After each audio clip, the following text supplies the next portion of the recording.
Mesdames et messieurs, amis sportifs, bonsoir et bienvenue à ce numéro de troisième mi-temps. Le mondial féminin Canada 2015, c'est du 6 juin au 5 juillet. Est-ce que les éléphants de Côte d'Ivoire se préparent dans de bonnes conditions pour défendre valablement l'Afrique et la Côte d'Ivoire? Est-ce que les moyens sont mis à la disposition de cette équipe nationale pour faire une très bonne figuration? En tout cas, pour nous, vous allez tout de suite écouter Fatima Sibé pour avoir une idée de ce qui se passe en ce moment. Le Canada accueillera du 6 juin au 5 juillet la Coupe du Monde féminine de la FIFA 2015 à laquelle la Côte d'Ivoire aura l'honneur de participer pour la première fois de son histoire. Alors à J-33, nous avons tenu à prendre des nouvelles de notre sélection nationale, mais à moins d'un mois de la compétition, le constat est alarmant. Pour parler du dernier match officiel des Ivoiriennes, il faut remonter à octobre 2014, date de la petite finale du championnat d'Afrique féminin de football 2014 face à l'Afrique du Sud. Depuis, les filles de Clémentine Touré ont disputé en stage externe 9 matchs face à une formation masculine de moins de 16 ans. Une formation pas à la hauteur d'un événement aussi important. Nous faisons le maximum vraiment pour donner quelques rudiments à nos filles. Nous savons que le mondial sera vraiment très difficile parce que au niveau de la préparation, il faut dire nous avions souhaité autre préparation que celle que nous avions fait. Nous savions comment l'Allemagne s'est préparée. Nous avions vu les matchs amicaux que l'Allemagne a disputés. Nous savions comment notre adversaire de la Norvège s'est préparé et les matchs amicaux également que ces pays ont disputés. Pareil pour la Thaïlande, la Côte d'Ivoire compte sur son talent. Juste les qualités que ces enfants ont, nous comptons sur cette qualité pour pouvoir vraiment aller au-delà, nous surpasser.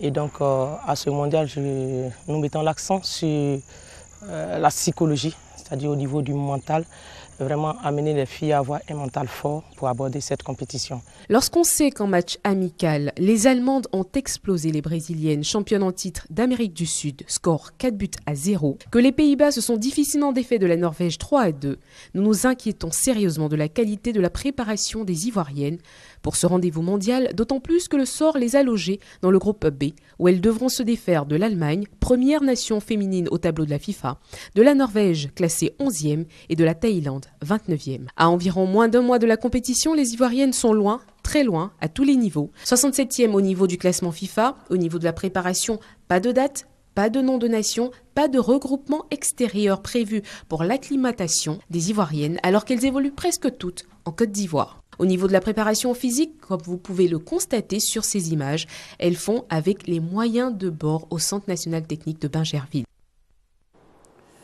Messieurs, bonsoir à vous, Sangaré Mohamedou, bonsoir. Bonsoir Sébastien Oyen. Tchétchémé. Bonsoir. Cholio Diomandé Koulibaly Seydou, messieurs, bonsoir. Bonsoir. Est-ce que pour vous, la préparation de notre équipe nationale féminine est menacée? Sangaré Mohamedou. Non, il n'y a pas de préparation. Il faut qu'il y ait une préparation pour qu'elle soit menacée. Vous avez obtenu la qualification il y a de cela 7 mois. Vous n'avez aucun planning à développer, à dérouler. Jusqu'à 1 mois de la compétition, vous êtes à domicile, vous faites que quelques entraînements au centre des sports, techniques nationales de sport à Bingerville, ce qui est noble, mais vous savez que la haute compétition demande beaucoup d'intensité.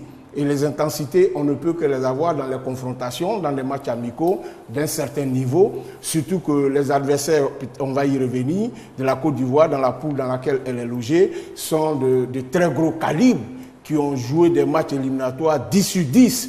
Donc il faut comprendre que c'est le très très haut niveau.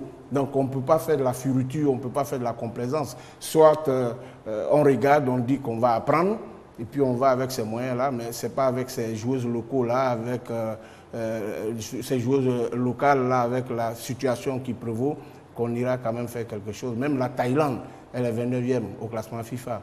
Nous sommes 67e. C'est vrai que certains diront que ça ne veut rien dire, mais la Thaïlande, en Asie, dans les éliminatoires, elle a développé beaucoup de choses. On va y revenir. Allez-y, M. Tchétchémé. Oui, disons Sébastien que, pour ma part, je considère simplement que la préparation de nos éléphants dames est totalement bâclée. Je suis sûr que Mme Touré Clémentine, qui est une grande professionnelle, a établi un plan de travail. Malheureusement, avec ce que nous constatons depuis quelques jours, il y a eu un premier regroupement externe depuis décembre 2014 avec 33 joueuses. Bon, il y avait des difficultés de paiement de transport, 5 000 francs par joueuse, ça faisait beaucoup trop pour les encadreurs. Du coup, la préparation s'est arrêtée. Ensuite, depuis 10 jours, avec 22 joueuses, la préparation a repris. Mais c'est avec des matchs amicaux, des équipes de quartier, des centres de formation. On ne peut pas aller à une Coupe du Monde et faire une préparation contre des équipes de seconde zone. J'allais dire des équipes qui n'ont pas de capacité de réplique, voilà, face à une équipe nationale. Et je trouve que c'est vraiment dommage parce que cette équipe-là a de la qualité, des encadreurs qui aiment leur travail, mais faute de moyens, certainement que nous y reviendrons. Mais Sébastien Ognien, moi je suis peiné parce que les filles et leurs encadreurs ont de la volonté pour représenter dignement notre pays. Malheureusement, la préparation est complètement bâclée, Sébastien Ognien. Soit de demander. Oui, je pense que ça pose l'éternel problème de financement des compétitions internationales. Parce que une Coupe du Monde, c'est aussi la préparation. C'est d'abord la préparation, ensuite la compétition. On ne peut pas occulter le côté préparation et aller disputer la Coupe du Monde. C'est que cette équipe-là, franchement, prend rendez-vous avec l'échec. Déjà, elles ont commencé le 27 janvier avec un stage de 2 semaines de regroupement interne à Benjerville. Ensuite, elles sont à Yamoussoukro. Aujourd'hui, actuellement, elles sont à Benjerville. Elles ont un match amical contre le Cameroun dimanche. Déjà, le choix même du Cameroun, c'est vrai que le Cameroun va participer à la Coupe du Monde, mais on aurait souhaité que ce soit une équipe européenne ou une grosse équipe de l'Asie. Donc, c'est un problème d'argent, puisque le planning qui avait été élaboré dès le départ n'a pas été respecté. Depuis le 27 décembre, la communication a été déposée au ministère des Sports, qui a transmis cette communication depuis le 27 janvier au ministère du Budget. Il n'y a pas eu de réponse, enfin une réponse assez biaisée, puisque selon ce que nous avons appris au ministère du Budget, on aurait dit qu'il n'y a pas d'argent, puisque déjà la fédération, la FIF, l'équipe nationale de Côte d'Ivoire avait déjà pris près de 3,5 milliards. Donc le ministre aurait refait cette communication-là. Cette communication a été refaite depuis il y a 3 ou 4 semaines, mais déjà, ça a bougé la préparation de ces filles-là. Ça, c'est un véritable problème. Et pour vous dire que c'est véritablement le problème en Côte d'Ivoire. C'est une compétition qui était déjà prévue. On savait tous que la Coupe du Monde allait débuter le 6 juin. On savait tous que nos filles étaient qualifiées pour la première fois à cette Coupe du Monde. Mais malheureusement, on est encore à la case départ. C'est l'éternel problème des moyens pour la préparation. Ça pose véritablement la question des financements de compétitions internationales. C'est une vraie problématique. Il faut chercher à résoudre ce problème. Koulibaly Seydou. Est-ce qu'on peut parler de préparation? Quand on a vu l'élément de Fatima tout à l'heure, je pense qu'il faut arrêter l'amateurisme. Parce que là, c'est une compétition qui était prévue. À partir du moment où, depuis octobre, la Côte d'Ivoire était qualifiée pour la Coupe du Monde, je pense que Clémentine avait mis en place tout un programme de préparation, avec même des regroupements à l'extérieur. Donc il y a un problème de budget qui s'est posé. Et je pense que tout le monde est coupable. Et la fédération et le ministère des Sports, le ministère du Budget. Et je pense que quand il y a ces genres de compétitions qui sont prévues à long terme, il faut prendre les dispositions adéquates pour que les filles soient vraiment dans les bonnes dispositions. Parce que ce qu'on a vu là, ce n'est pas une préparation, c'est simplement une mise en train. Et à la limite, ça frise le ridicule. Pour une équipe nationale qui s'en va participer à une Coupe du Monde, ce n'est pas une compétition sous-régionale, ce n'est pas une compétition de quartier. Parce que quand on voit ce que les autres sont en train de faire, que ce soit l'Allemagne, que ce soit la Norvège, qui sont les gros poissons qui de la poule de la Côte d'Ivoire, ou même que ce soit la Thaïlande, qui sont en train de se préparer, qui font des regroupements réguliers depuis près de 3 mois, et que nos filles sont encore au centre technique de Bégerville, vraiment ça fait pitié. Et je pense qu'il ne faut pas abandonner cette équipe-là aux mains uniquement de la fédération, aux mains uniquement de la commission du football féminin. C'est une affaire nationale. Il faut tirer sur la sonnette d'alarme. Alors, messieurs, je reviens tout de suite avec vous. Le temps d'écouter M. Sori Diabaté, qui est donc premier vice-président de la Fédération ivoirienne de football. Il nous parle de ce qui coince en ce moment. Nous avons été obligés de préfinancer, il faut le dire, en février, la CAN des cadets. Ça nous a coûté 221 millions. On n'a toujours pas le remboursement. Nous avons préfinancé en mars la CAN des juniors. Ça nous a coûté 299 millions. On n'a pas encore le remboursement au Sénégal. Nous avons préfinancé les Jeux africains en aller-retour contre le Burkina. Ça fait 43 millions. Pas encore de remboursement. Nous avons préfinancé les 2 matchs amicaux de l'équipe nationale contre l'Angola et la Guinée équatoriale. Ça fait 488 millions. L'un dans l'autre, vous voyez un peu, on est pratiquement autour d'1,5 milliard de préfinancement. Bon, peu de fédérations en Afrique noire, à part le Nigeria et l'Afrique du Sud, auraient pu tenir au niveau de leur trésorerie. Bon, à un moment donné, on est essoufflé. Si on continue, on sera dans l'incapacité de tenir nos engagements au plan local, c'est-à-dire même d'organiser nos compétitions locales. Bon, c'est pour cette raison que nous avons décidé de poursuivre la préparation, comme vous le constatez, avec les moyens du bord. On ne peut pas s'arrêter, l'équipe ne peut pas faire forfait. Donc la fédération met les moyens qu'elle a pour maintenir les filles dans ce schéma de préparation qui malheureusement n'est pas celui que nous avions souhaité, mais nous sommes obligés de faire avec. Alors, à ces montants, il faut ajouter également la préparation, sinon la participation à la Coupe d'Afrique des Nations des dames, qui remonte à 433 millions et qui reste encore impayé. Voici un peu au niveau de la Fédération ivoirienne de football, là où se situe le véritable problème. Oui, et puis bon, il y a aussi un aspect qu'on oublie, c'est qu'on demande beaucoup à ces filles-là. Elles ont participé à la Coupe d'Afrique des Nations, elles ont terminé 3e, elles sont qualifiées pour le mondial pour la première fois dans l'histoire de la Côte d'Ivoire. Une sélection féminine va participer à la Coupe du Monde, mais elles n'ont pas reçu de prime. Elles n'ont pas reçu de prime.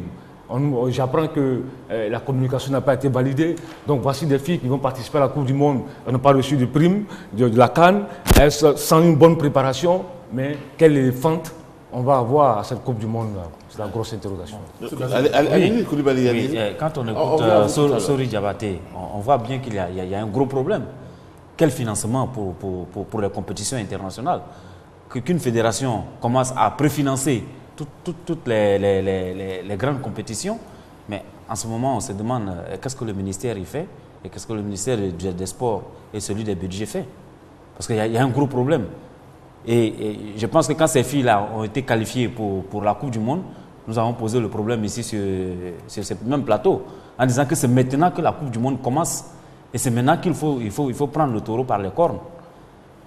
Et si la fédération, voilà, on n'a écouté personne. Et si la fédération fait un programme de préparation et que la fédération n'a pas les moyens, elle fait avec les moyens des bords. C'est pour ça que j'ai dit, ça frise le ridicule et c'est une affaire nationale. Oui, je lui parlais tout à l'heure de primes de match impayées. Ça fait une bagatelle de 132 millions de francs CFA qu'on doit aux jeunes filles, à nos représentantes. 132 millions de francs. C'est-à-dire que depuis qu'elles sont revenues de leur compétition de la Coupe d'Afrique, en dehors de la prime spéciale du chef de l'État qui était de 3,5 millions, je crois, par fille, on doit à chacune des filles 4 millions de francs CFA. À l'entraîneur, il y a 10 encadreurs, on leur doit chacun 40 millions de francs CFA. À madame l'entraîneur principal, on lui doit 8 millions de francs CFA. Vous comprenez que dans ces conditions, malgré la bonne volonté de ces dames-là, elles ne peuvent pas, j'allais dire, même si elles, c'est vrai que pour le moment, ce ne sont pas des professionnels, mais il faut qu'on arrête ce genre de choses.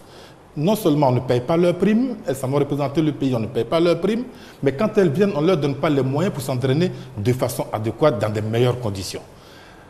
Après, on dira, oui, ce sont les filles, la Côte d'Ivoire ne vaut rien. Non, la Côte d'Ivoire, aujourd'hui, le football, ce n'est plus seulement du jeu, Sébastien.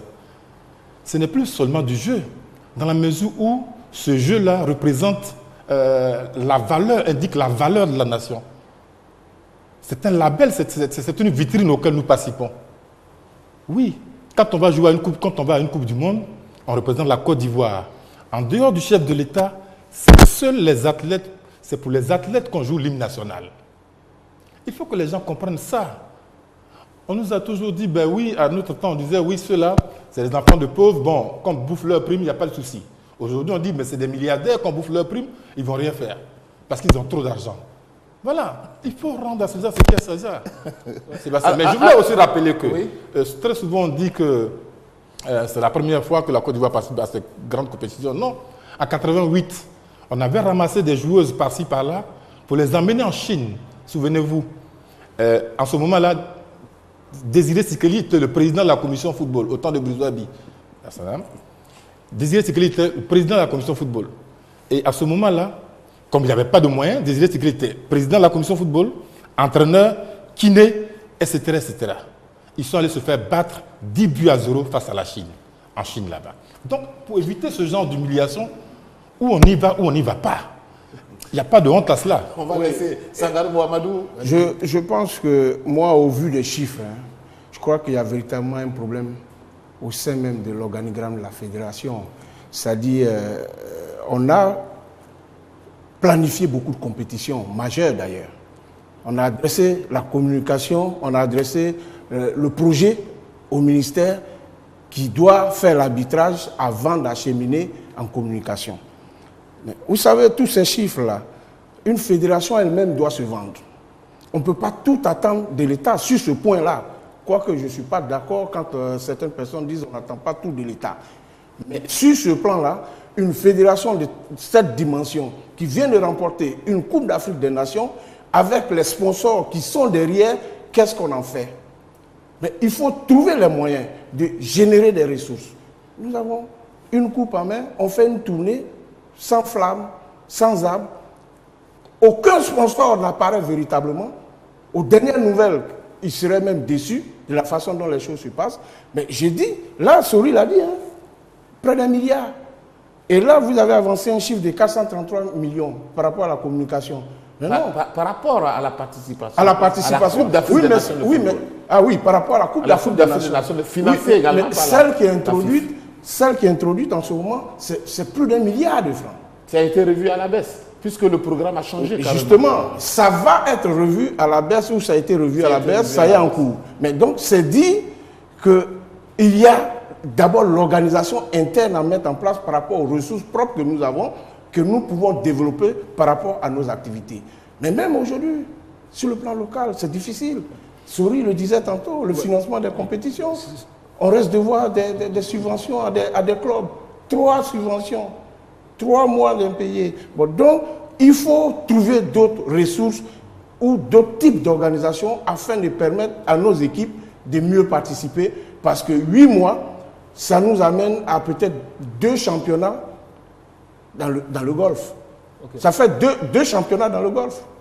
Ça veut dire que les joueurs, musculairement, ont participé à une CAN, sont revenus, se sont trop reposés pour pouvoir aller à une compétition mondiale. Alors que les équipes que nous avons en face, l'Allemagne, elle a joué 10 matchs, elle a perdu qu'un seul match, marqué 62 buts.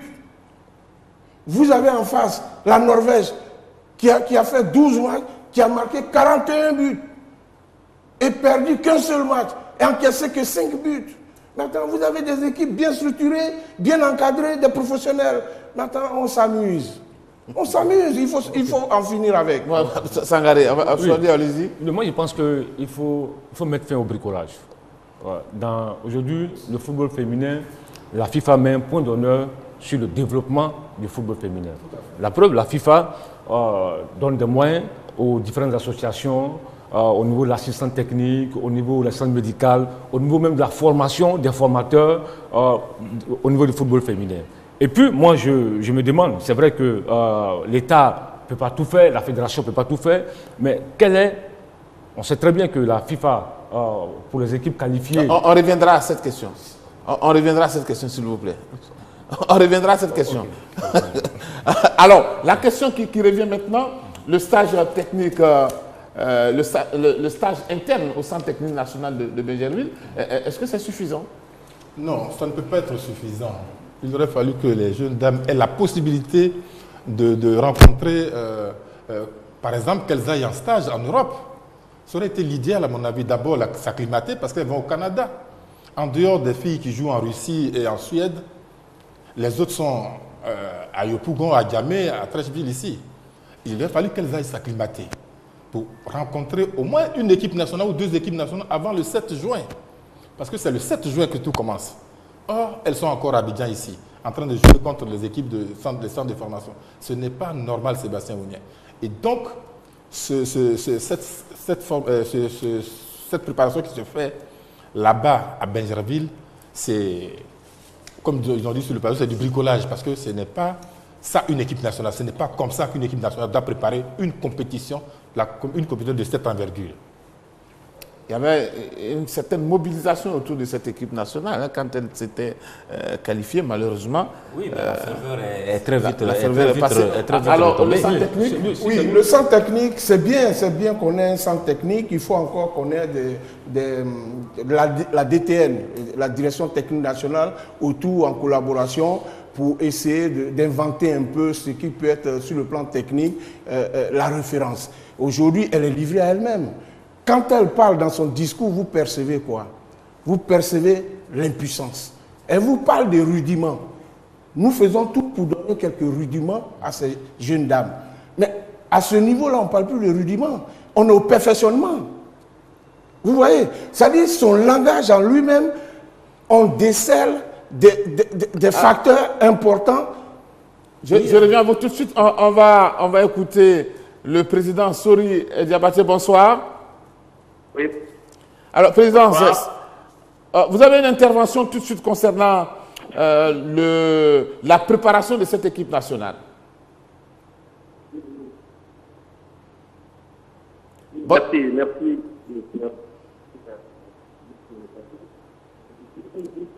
Alors, je pense qu'on ne vous entend pour le moment. On ne vous entend pas du tout. Donc, on va essayer de vous reprendre tout à l'heure. Allez-y pour votre développement. Allez-y. Bon, Sébastien, il faut dire que ces stages internes uniquement au Centre national ne peut pas suffire. Ça devait être peut-être le début de la préparation. Ces stages ne peuvent pas suffire. Parce qu'il faut quand même que pour aller à cette compétition-là, il fallait que ces filles-là puissent aller en Europe, d'abord s'acclimater, ça c'est 1. 2, pouvoir croiser des adversaires qui se rapprochent plus du jeu de l'Allemagne et de la Norvège, ou croiser peut-être un autre adversaire de type asiatique, pouvoir corriger certaines choses et préparer dans des conditions meilleures cette Coupe du Monde. Mais on ne peut pas faire un stage interne ou un stage externe au Centre technique national et puis aller à la Coupe du Monde. Et quand on voit, c'est pratiquement un cri de cœur. Clémentine ne le dit pas, mais on sent qu'elle est à la limite dépitée. On va reprendre le président Sori Diabaté. Bonsoir. Oui, bonsoir. Alors, votre intervention concernant donc cette première partie réservée donc à la préparation de cette équipe nationale féminine. Oui, effectivement, j'ai écouté tout le monde. En tout cas, merci pour vos interventions. Je voudrais faire remarquer tout simplement que quand nous nous sommes qualifiés pour cette Coupe d'Afrique des Nations, pour la Coupe du Monde, l'entraîneur nous a présenté un programme que nous avons validé en 3 étapes. Une première étape de préparation à partir de décembre, une deuxième étape avec des stages internes et externes, et une troisième étape avec match amical en Europe. Donc, dans notre plan qui a été préparé, et selon lequel nous avons fait le budget, l'équipe devait d'abord commencer sa préparation ici. Donc, le stage interne de Bingerville, c'était prévu. Donc, ce n'est pas maintenant que l'équipe devait se trouver en Europe. Et la deuxième étape, l'équipe devait faire un tournoi en Belgique avec 2 matchs amicaux contre la Belgique et l'Azerbaïdjan. La troisième étape, c'est à la fin du stage que nous devions nous retrouver en France avec des matchs amicaux contre des pays qualifiés ou proches des pays qualifiés pour la Coupe du Monde. Donc, c'était planifié et c'est sur cette base que le budget a été transmis. Depuis le 1er décembre, le budget a été transmis et depuis le 1er décembre, nous attendons. Et étant donné que nous n'avions pas de retour par rapport à ce budget, mais nous avons commencé à travailler d'abord une première phase à Bingerville ensuite une phase en stage interne à Yamoussoukro pour que les filles soient en jambes. Aujourd'hui, on peut nous reprocher ce qui s'est fait, mais on ne peut pas nous dire la fédération est coupable, elle n'a pas anticipé. Là, je ne suis pas d'accord, parce que nous avons anticipé. Nous avons mis les filles dans des conditions comme nous l'avons fait. Si déjà on nous remboursait les 433 millions qui nous ont permis de préparer des kits pour la CAN et participer à la CAN, ne serait-ce qu'avec ça, on aurait déjà fait la préparation. Il ne faut pas dépenser 433 millions pour une CAN et aujourd'hui ne pas avoir un rond et attendre que cette équipe se prépare dans les bonnes conditions. Donc nous nous battons comme nous pouvons pour que l'équipe se prépare bien. Et donc je dis, quand j'entends la fédération est coupable, non, elle n'est pas coupable de mon point de vue, parce que son travail c'est de planifier et rechercher des ressources. Et quand on me dit la fédération, l'État ne peut rien faire, je dis oui, l'État ne peut rien faire, c'est pour ça que la fédération a préfinancé la CAN, qu'elle ne devait pas préfinancer. C'est pour ça que la fédération a préfinancé pratiquement 30 millions déjà sur la première préparation ici.